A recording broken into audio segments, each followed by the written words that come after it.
Good afternoon, everyone. I'm hoping that you are all here for the Commas Masterclass. And what we will be looking at this afternoon is how and when you need to use commas within your writing. Now, there are a huge number of ways that you need to use commas within the writing, and we will start by looking at a list of reasons, and then we will look at each reason within more detail. Okay, so when we are using commas, you are writing a list. You may have noun phrases that need them, and we will speak about which ones need them and which ones don't in a minute. If you have got extra information at the beginning of a sentence, you will need commas. You will need commas if you're using subordinate clauses at the beginning. When you have embedded clauses, and we will explain what they are during the afternoon, indirect speech, so when you have dialogue within your writing, you will need commas in certain places. When you are using a compound sentence, so you have your fanboys conjunctions, if you have got the two independent clauses, so it's compound, you will need a comma in there. If you've got ideas that could be interpreted in different ways and you need to clarify them, the commas help you to do that. Dates and places also need commas. And then the last three are similar types of ways. So the direct address, the introductory words at the beginning of sentences, and also for what we call tag questions. And we'll explain what they are during the afternoon. Most importantly, you do not need commas when you are joining two main clauses together. And that is the biggest mistake that I see in writing. So I'm going to say it again. When you are joining two main clauses together, you will not have a comma. You do that in a totally different way that we will speak about during a different session. Okay, so let's have a look at the different ways that we've already spoken about. So the first reason, commas in a list. I'm sure that you will have learned about that. So if you have three or more items that are in a list, you need to have commas between different items. Now, in British English, we tend not to have what we call the Oxford comma. We don't usually have the comma before the final and, unless it is something that could be misinterpreted if the comma isn't there. Okay, so British English, we don't tend to have that Oxford comma. But if I have something like a sentence where you've got, I love my pets, chocolate and pizza. Now, if I have got different items, so I love my pets is one thing, chocolate is another, pizza is a separate thing, I would need the comma after chocolate if they are the names of my pets. So if I say, I love my pets, and then I have their names, chocolate and pizza, I would need that Oxford comma. But as a rule, in English, you don't usually need it before the and. Okay. Now, noun phrases, we have the commas between the adjectives in noun phrases if the adjectives can be switched around. So I could say, he is a strong, healthy man. Or I could say, he is a healthy, strong man. Because I can switch those adjectives around, I put the comma between them. The second example I've got, we stayed at an expensive winter resort. I can't say we stayed at a winter expensive resort because it doesn't make sense. So I can't change the order of the adjectives in that second phrase, so I don't need the commas in it. Okay, so lists and noun phrases. The next one. So after introductory phrases, now it could be that these are fronted adverbials. So at the weekend, it is a fronted adverbial because it is saying when I went somewhere. But you may also have adjectival phrases at the beginning of your sentence, and they still need a comma after them. Okay. If you have subordinate clauses at the beginning of your sentence, you need the comma to separate the part that is the subordinate clause. So, since it was raining, you need to separate that from the main clause, we stayed inside. So that needs a comma to separate it. Okay. And you could change that sentence around. We will stay inside since it is raining. You don't need a comma if the main clause is at the beginning. You only need the comma if the main clause is at the end of the sentence. Okay. Now, the next reasons, when you are using an embedded clause, so a clause that is in the middle of your main clause, you have commas to show that it is extra information. And these are acting as parentheses. So it could be commas, I might have brackets or dashes there. But what we need to understand with this particular structure is that the men were sat on the bench in the park. That is my main clause. The bit with the commas around it, who worked for the council, that is the extra information. That is the extra clause that I have added into that sentence, and it needs the commas around it to show that. Okay. When we are speaking about commas in direct speech, it depends where the reporting clause is as to where you need commas or if you need them. If you have the reporting clause, so the Jenny asked at the beginning of the sentence, you need to have the comma after it before the dialogue.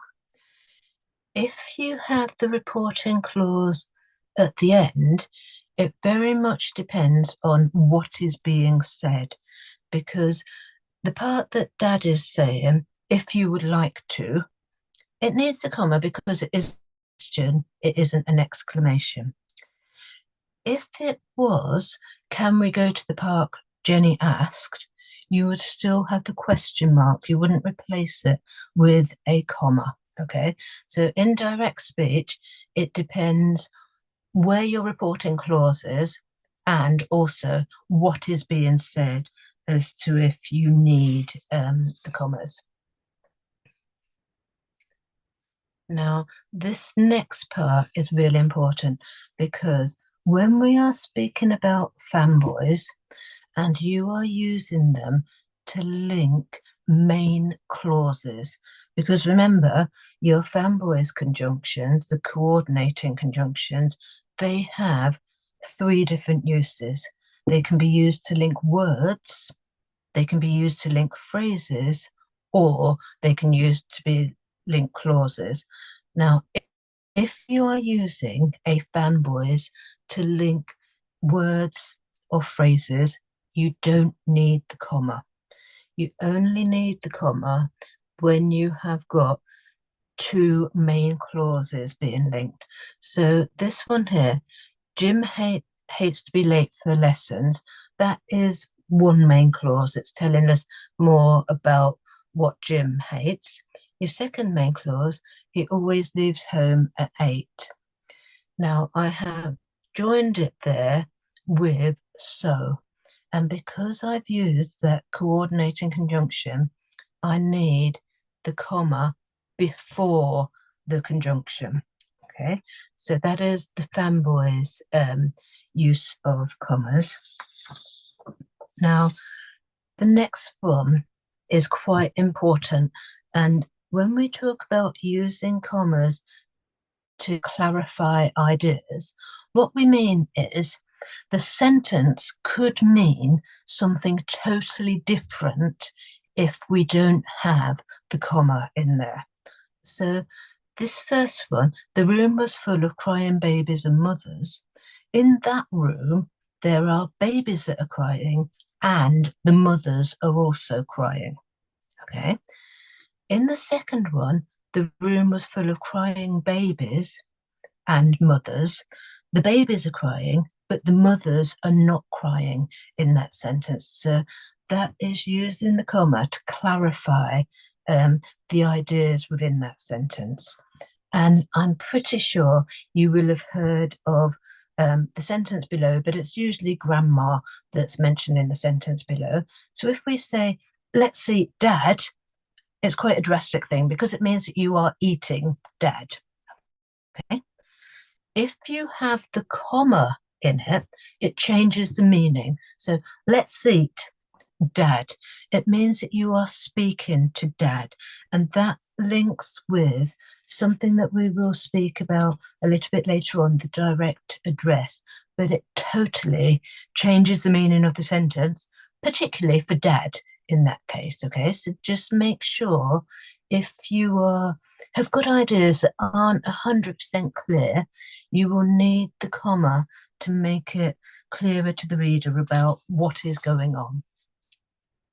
Now, the next one, where we're talking about dates and places, when you have in your writing, you've got maybe a city. So I've got London, and that city, to avoid confusion, because there are several places in the world called London, I'm saying London, it's in England.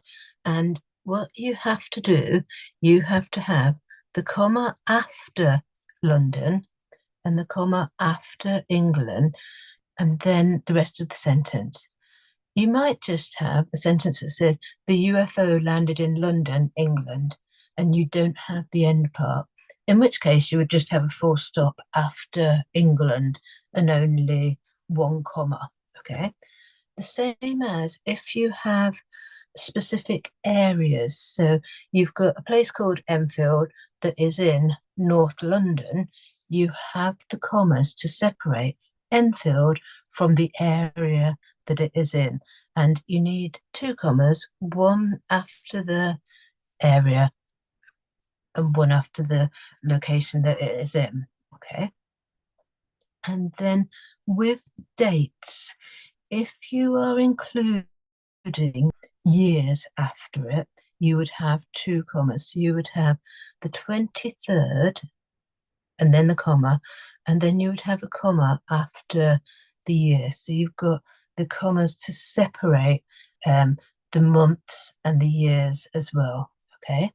And if you just put on the 23rd and a year, it wouldn't need the comma, but because you have a day or a month with the year, you need the comma to separate them both. Let me just get rid of that and then move on to the next screen. And the next screen is the bit where it links to Let's Eat Dad, because when we are talking about something called direct address, it is when you are speaking to someone directly. Okay, so in the first sentence, I'm speaking directly to Helen and I'm saying, would you like a biscuit? So Helen, and then there's a short pause, so we show that with a comma, would you like a biscuit?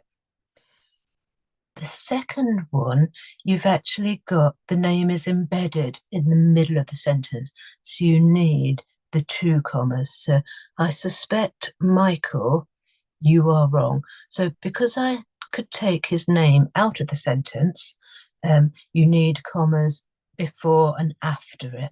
Okay.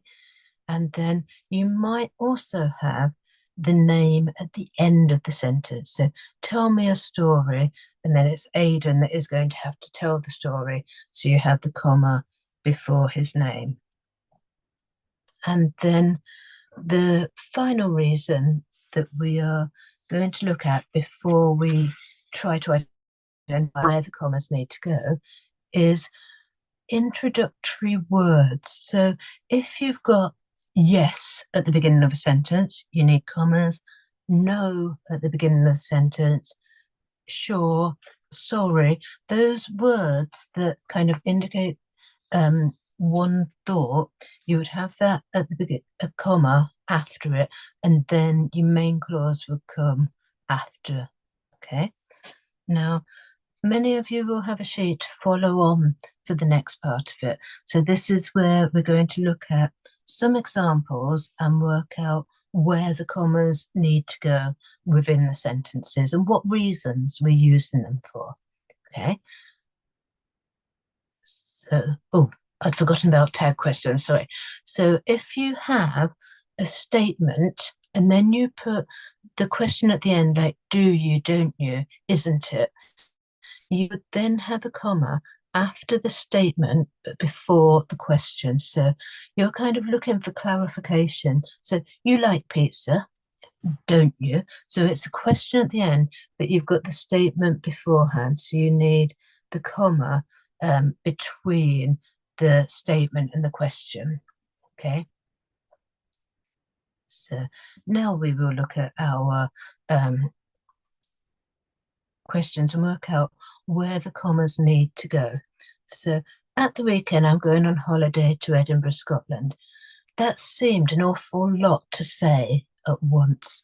So there is this bit at the beginning, at the weekend, that is a fronted adverbial because it's saying when I am going.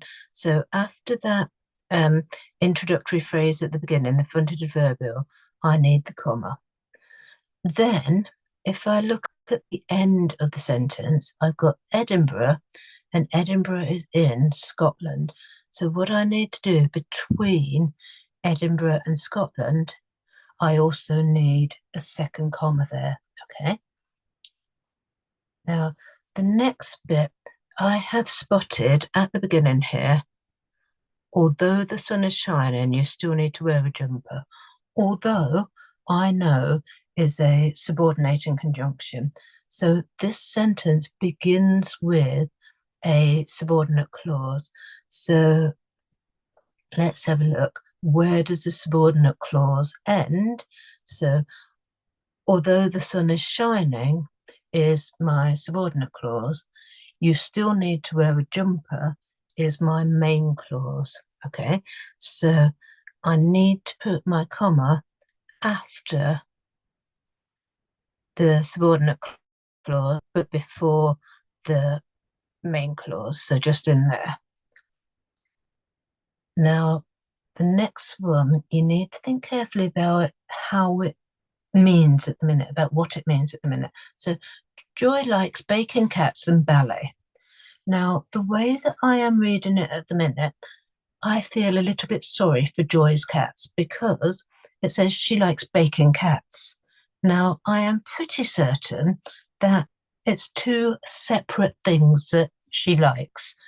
So what I need to do, I need to have, she likes baking, she likes cats, she likes ballet. It's three things. She isn't baking her cats, so I need the comma between the baking and the cats so that it not only shows the list, but it is clarifying what that list means.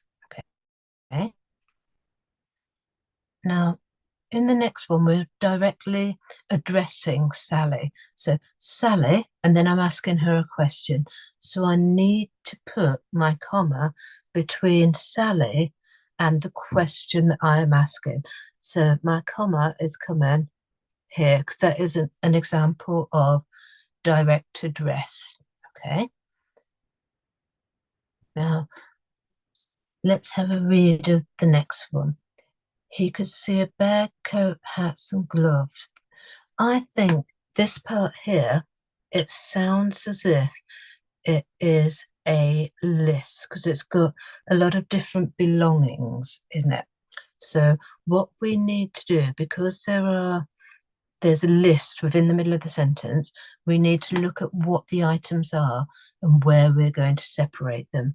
So we've got a bag is one item, a coat is a separate item, and because we are using British English rather than American English, we don't need the comma between the word hat and because it doesn't change the meaning of it. Okay. Now, the next bit, before you leave, make sure you turn off the lights. So, in that first part of the sentence, I have before, and it is being used in this case, before you leave, it's being used as a subordinate clause because I have a subject and I have a verb. So, before you leave, and then my main clause, make sure you turn off the lights.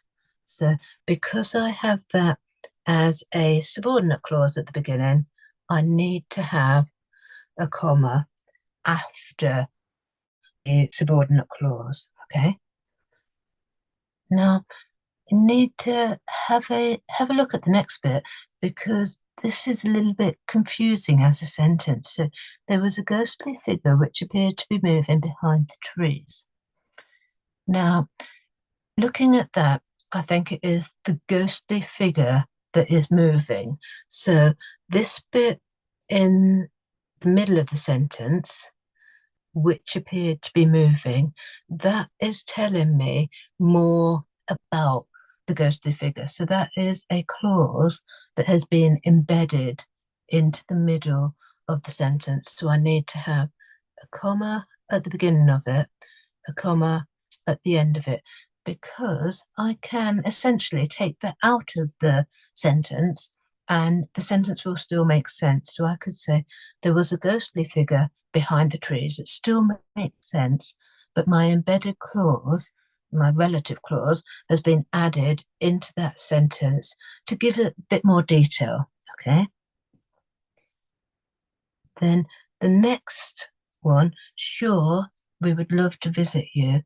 Sure is that introductory word at the beginning that needs the comma after it, just so that it's split from the rest of the sentence, because you kind of take a short pause before you say, we would love to visit you.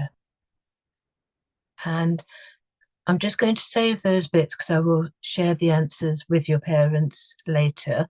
And the last bit that we're going to look at, the second half of your sheet, okay? So I've got another example here. My brother, who is in the rugby team, broke his leg. So the fact my brother is in the rugby team, that's the extra information about my brother. So this part here, who is in the rugby team, is a relative clause that is in the middle of my sentence. So it's being embedded there. So I need to put my commas after my brother and after the word team, because if I take that out, my brother broke his leg, it still makes sense as a complete sentence. Oh, the next one reads a bit strangely without the comma in it. So the boy walked on his head, throbbing in pain. Now, I don't think he is walking on his head because that just sounds a bit strange. Okay. So what this sentence is saying that his head is throbbing in pain. Okay. So the boy walked on his head throbbing in pain. So if I have the comma here, it doesn't sound like he's walking on his head. It's using the commas to clarify those ideas because it would be a bit weird for him to be walking along on his head. So the next one, we haven't had one of these examples yet. So Henry knows that his class begins at 10, yet he is frequently late. So I have a main clause here. So Henry knows when his class begins. I also have a main clause here. He frequently arrives late. So when I am using my fanboys conjunction, the yet, I need to have the comma before the conjunction because there are two main clauses there. Okay, so the comma to separate both parts of it. Now, screaming in agony, Jenny held her stomach tightly. This is part of your ice space sentence starters. So screaming, the screaming isn't the sentence starter on its own. We need to know how Jenny is screaming. So my sentence starter, screaming in agony, and then Jenny held her stomach tightly is my main clause. So what we have is your introductory phrase at the beginning and then your main clause after it. So we need the comma after the introductory phrase. The next one, I can spot a conjunction there. So I have got if, so that I know that that is a subordinating conjunction. So I need to work out where my subordinate clause ends. So if you finish your homework, we can go. So I think if you finish your homework is my subordinate clause. We can go and play in the park is my main clause. So I need to have a comma because my subordinate clause is at the beginning of the sentence, okay? You could switch it around. We can go and play in the park if you finish your homework. You wouldn't need a comma after the word park, okay? So only if you have the subordinate clause at the beginning of the sentence. Then the next one, no, I don't want a toy car for my birthday. No is one of those introductory words that we have the comma after, okay? Then lions, which have very sharp teeth, hunt. Right, so we've got a bit in the middle of the sentence there that is telling us more about the teeth. So lions, which have very sharp teeth, hunt animals as prey. So if I take that bit out, lions hunt animals as prey, the sentence still makes sense. So we're looking at that is your relative clause that tells us more about lions. And I would have a comma either side of the relative clause so that the sentence makes complete sense, okay? And then the last sentence here, at the bottom of the garden, there was an old climbing frame. Right, think about this one because I think I've got two bits because I have, first of all, at the bottom of the garden, it is telling me where the climbing frame is. Okay, so I need a comma after the introductory phrase there. Now, with this noun phrase, I have got a rotten old climbing frame. It would still make sense if I said there was an old rotten climbing frame. And because those adjectives can change place, I need to put a comma between them. Okay. Remember, in your noun phrases, you only need the comma if you can swap the places of the adjectives. You don't need it if it doesn't make sense the other way around. Okay. And also in your noun phrases, if you have something like bright blue, bright is describing the shade of blue, so you wouldn't need the comma within that. So I will save that bit and send it through to your parents. And let me just